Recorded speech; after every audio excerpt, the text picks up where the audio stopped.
StarCraft is a game with 42 units, which come in different shapes, sizes, and colors. But the most important aspect is their function and the role they were designed for. Because of this, each unit can be classified according to its use in our composition. Just as we have some melee combat units, we also have units that allow us to siege from a distance, others for control and vision, hit-and-run harassment units, and support units with various abilities that help us gain advantages in scenarios that may seem lost. Knowing which units to make, in what quantity, and when is key to effectively executing your tactics in matches. Choosing the wrong units or using abilities incorrectly can be disastrous and frustrating. So in my effort to explain StarCraft to the world, today we will talk about some of the most misunderstood units. The spellcasters. There are many of these, a few for each race, and today we will analyze what I believe are two of the most complicated to fully understand. The Zerg spellcasters, the Defiler, and the Queen. During this video, I will explain all of their stats, abilities, and test your knowledge with 3 trivia questions that you'll find throughout the video. Let's go! Over. Yeah, Sharp has rejoined his army together, which is really great, but the Broodlings are ready. So now all of his siege shanks are going to start to get erased. But Sulky is on top of everything. Sharp's rally points can't even come out right now because there's Dark Swarms where they're supposed to bring it. They had a good idea to try to flank it, but Sulky's on top of it, and as soon as you get a Dark... He's going to come in now, and I mean, we've got the first Irradiant coming down. Deep die. Oh, here we go. Some coming from the top. And...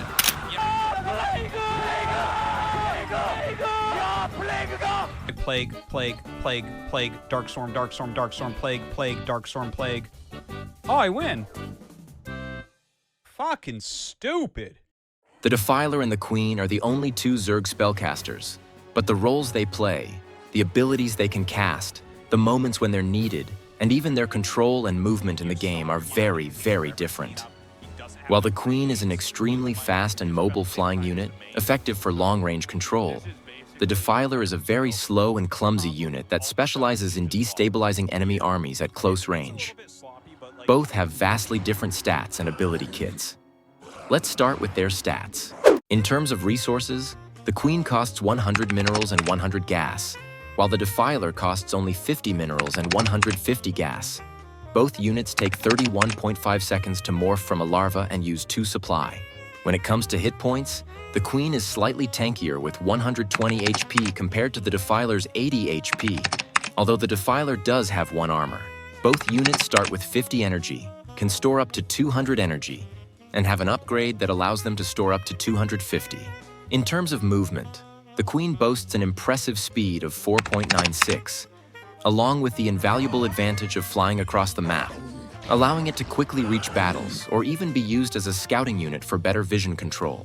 On the other hand, the Defiler has a modest speed of 2.9 and can only slowly drag its tail to wherever it's needed. However, once the Burrow upgrade is researched, it can burrow underground, just like the lobster it is.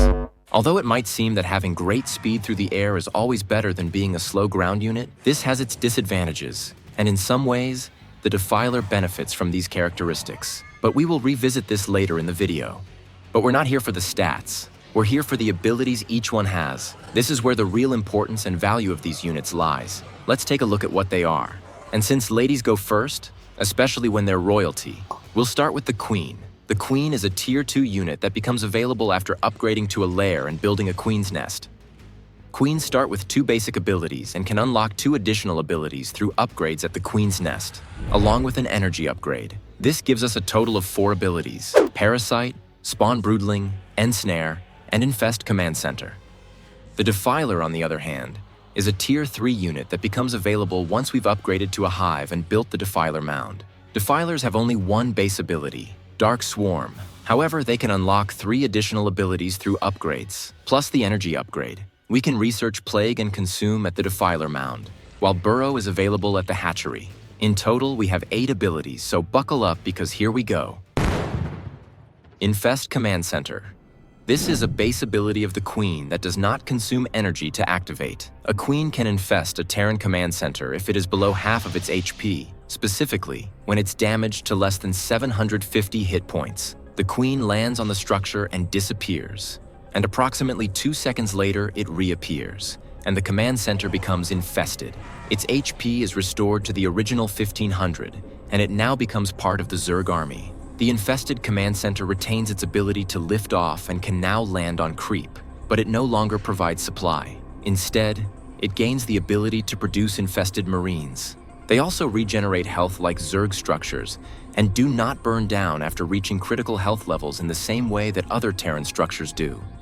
Terrans can prevent the infestation by quickly repairing the command center after the Queen enters it, which cancels the ability. Infested Terrans have more hit points than regular Terran Marines and are significantly faster. Unlike Marines, they don't have a standard attack. Instead, they can detonate, dealing 500 explosive damage. This makes them devastating against most structures and nearly any ground unit. When given an attack move command, an infested Terran will ignore enemies along its path and detonate upon reaching its destination, causing massive damage in the targeted area. Infested Terrans don't deal damage if they are killed. However, when commanded to detonate, they will deal damage to all enemy and allied units in the area. This makes them challenging to control, as sending a group of them together can result in nearby infested Terrans being destroyed by the first explosion before they can detonate. To maximize their effectiveness, it's recommended to either space them out properly or send them one by one. Although this unit has rarely been seen in competitive play, there were older maps with neutral command centers that some players used to produce infested marines. 맵 제작자가 아주 흐뭇하겠는데요. 여기서 다시 한번 넓게 쳐 잡고 어디서?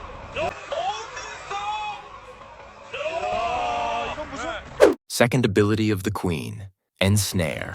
The Queen releases a green viscous goo over a 4x4 area, affecting all unburrowed units within that zone for 22.5 seconds. This goo slows the movement speed of affected units by 50% and reduces their acceleration and turning speed by 25%. Units with speed upgrades, such as Zealots or Overlords, or those using Stimpack like Marines, will revert to their original speed. Additionally, the attack speed of affected units decreases by 20%. However, units with attack speed upgrades, like Zerglings with adrenal glands, will also revert to their original attack speed.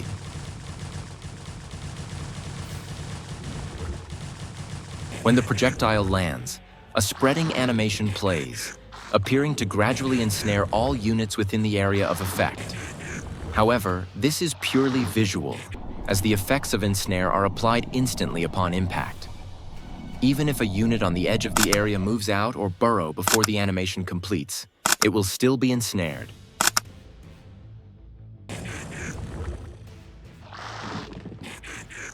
You probably know that when you apply Ensnare to an invisible unit, it becomes revealed, making it a great trick against Wraiths or Dark Templars. But did you know there are some units whose attack speed is unaffected by Ensnare? This brings us to the first trivia question. Which two units maintain their attack speed even after being affected by Ensnare? Hint, both are mechanical units. The answer will be revealed later in the video. Leave your answer below in the comments section. And while you're there, don't forget to like the video and subscribe to the channel so you won't miss more unit explanations. Queen's third ability, Spawn Broodling. Spawn Broodling is arguably one of the most powerful abilities in the entire game. It's the only skill in StarCraft that allows you to target and instantly destroy another unit. Lore-wise, this ability works by having the Queen implant a larva inside a non-robotic unit. He's got one inside of him. Inside me. It's inside me. The larva then grows. What's inside me? What's in fucking inside me? And causes the host to explode as the broodlings emerge from its body. Oh, God! However, in the game, this process happens instantly. These larvae require a biological host to grow, feeding on it before bursting out as two broodlings. Broodlings are small ground units with a limited lifespan. Similar to hallucinations, broodlings automatically die after their lifespan of 75.22 seconds expires. Spawn Broodling can target and destroy almost all ground units, but there are a few exceptions. It does not affect. probes, reavers, archons, dark archons, and spider mines. While spawn broodling might seem incredibly powerful, it is rarely seen in competitive matches. However, one could argue that it's part of the reason Terran players often opt for Marines and medics against Zerg. If they go for a mech strategy with masses of Goliaths and siege tanks, Queens become an excellent counter. Queens can destroy siege tanks, allowing Hydralisks to clean up the remaining Goliaths. Additionally, a mech strategy typically results in fewer science vessels for the Terran, making it harder for them to counter Queens effectively. The biggest drawback of Queens, however, is their lack of an ability like Consume to replenish energy. With a very low initial energy pool, you'll often find yourself waiting a long time before your Queens can cast even a single ability. Once they do, they're inactive again for an extended period. On top of that, targeting individual siege tanks can be tricky when Goliaths are firing their missiles from below, adding another layer of difficulty to using Queens effectively in battle.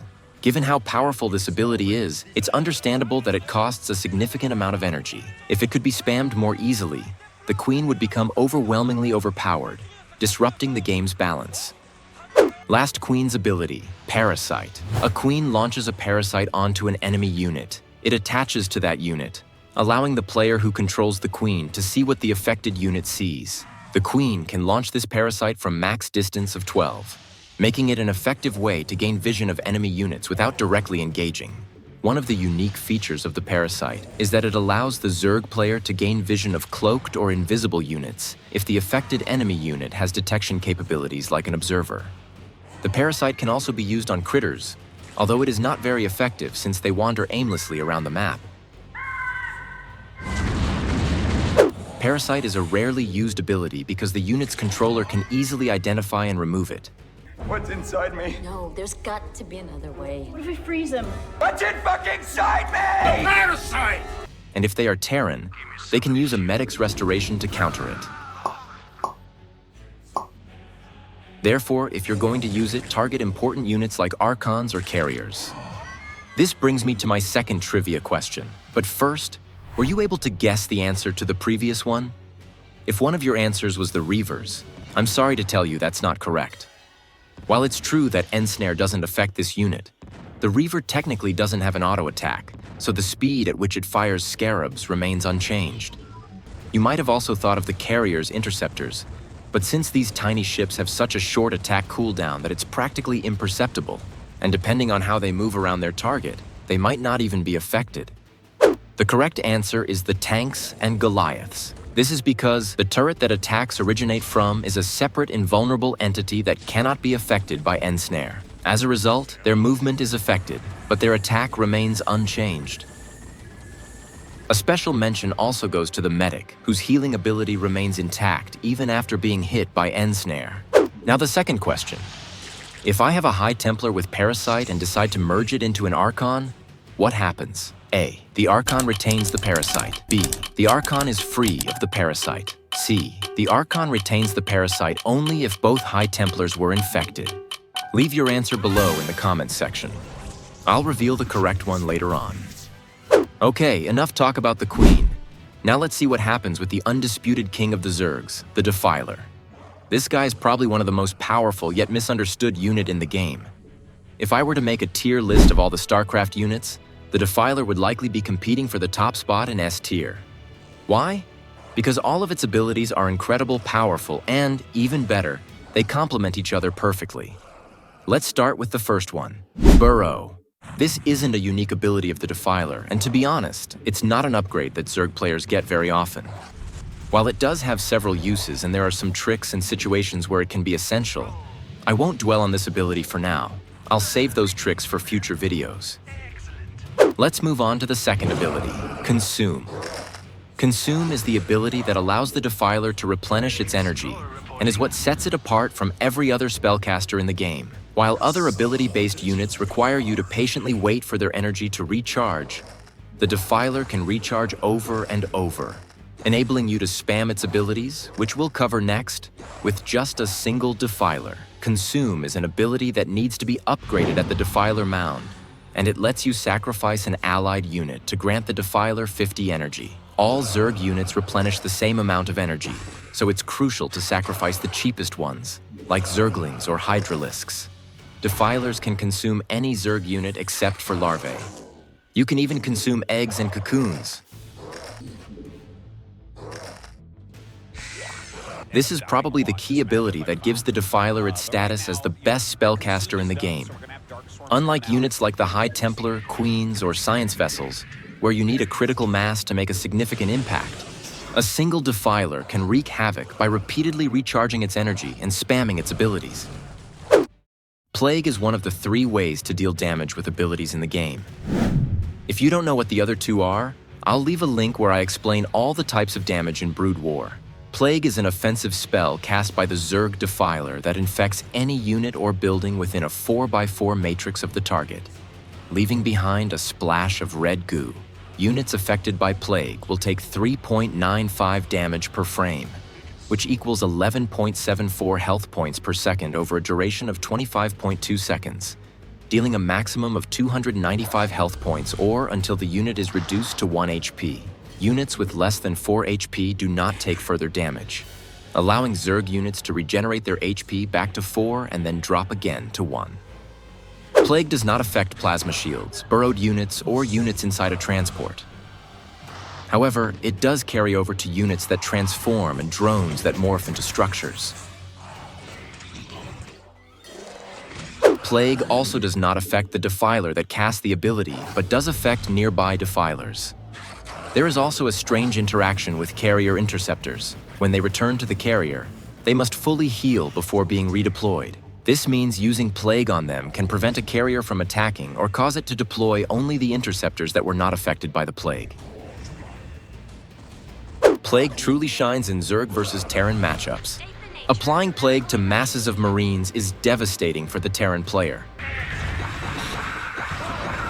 Not only does it leave their troops with almost no HP, but the accompanying medics also lose all their energy trying to heal the damaged Marines. He's so talented. I love the way that I literally can't break anything. This makes the Terran forces fragile and easily defeated by Zerglings and Lurkers. A single medic will spend 130 of its 200 energy healing plagued Marines during those 22.5 seconds. Using Restoration is a more effective counter in this situation. However, the best strategy, if you have the time, is to simply move the medics away from the Marines while they are infected and heal them after the Plague has run its course. Another great use for Plague is against Science Vessels. As they fly across the map, they tend to stack together, making them an easy target. A Plague followed by a Hero Mutalisk creates this incredible moment.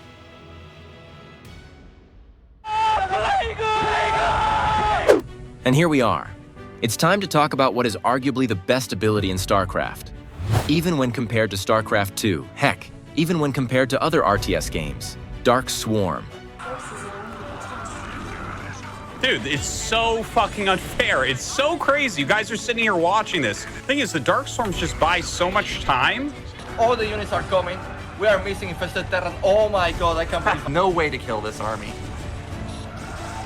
There it is. GG. The Dark Swarm is so fucking broken that even max mech, you can't get through it. You cannot get through it. But why is this ability so overpowered? First of all, Dark Swarm is equally effective for both defense and as a finisher to close out your games.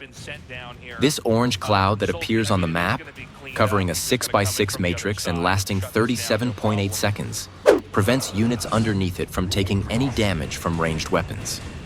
Only melee attacks, splash damage, and abilities can deal damage under its protection.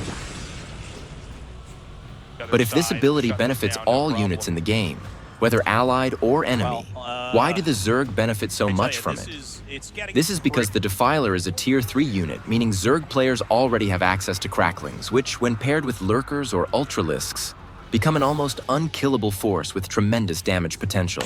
Since all these units can deal damage under Dark Swarm, it allows Zerg players to easily attack Terran bases defended by Marines, bunkers, and tanks, as well as Protoss bases guarded by Dragoons and cannons. Even though this ability visibly covers a 6x6 matrix, don't be fooled. Most of the outer edges may look like they're covered, but your units won't actually be protected. It's best to stay closer to the center of the Dark Swarm for maximum safety. Additionally, To protect your units from splash damage, it's a good idea to keep units like lurkers spread out. Since this ability counts as a missed shot, a siege tank effectively deals its full damage in the impact area, but not directly on the lurker, rather slightly ahead of it. A skilled Terran player can target the lurker at the back, causing the lurker in front to take the splash damage. This brings me to my third trivia question. But first, were you able to guess the previous one? The correct answer is A. The Parasite passes from a High Templar to an Archon. The same happens with other transforming units, except for the drone when it morphs into a structure. Also, if you build an extractor and cancel it, the drone loses the Parasite, and if it was damaged, it recovers all of its hit points. Okay, third trivia question. Which of these three abilities can still hit their target under a Dark Swarm? A. Yamato Gun. B. Spawn Broodling. C. Lockdown. D. None of them. E. All of them. And the correct answer is E. All of them. Since Dark Swarm protects against ranged weapons, it doesn't mean it protects against abilities from other spellcasters. And now, as I mentioned at the beginning of the video, why is the fact that the Defiler is a slow ground unit an advantage compared to the Queen's aerial speed? This is due to two reasons. The APM and attention required for Queens is more complex. Typically, we need many of them to be effective. Single target abilities can be tricky, and since they are such fast units, if we lose track of them for a second, they can reach the battle first and die before casting their abilities. On the other hand, a single Defiler can be game-changing, and the fact that it's slow means it will always be behind our army in a safe position to cast its abilities. It's true that in moments where we need these units, the Queen obviously arrives faster by flying across the map. But do you know what's faster than flying? Teleportation.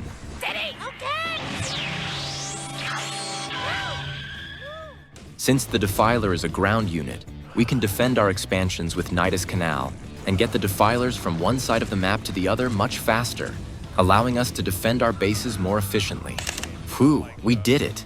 These were all the abilities of the Defiler and the Queen. What about you? Do you know any tricks or information that wasn't covered in this video? Share it with us. That way, we can all learn more together as a community. This was StarCraft Explained. I'll leave you a video here where I explain the differences between the ghosts from Brood War and StarCraft 2. It might interest you. Also, let me know in the comments which unit you'd like me to cover in my next video. See you in the next episode.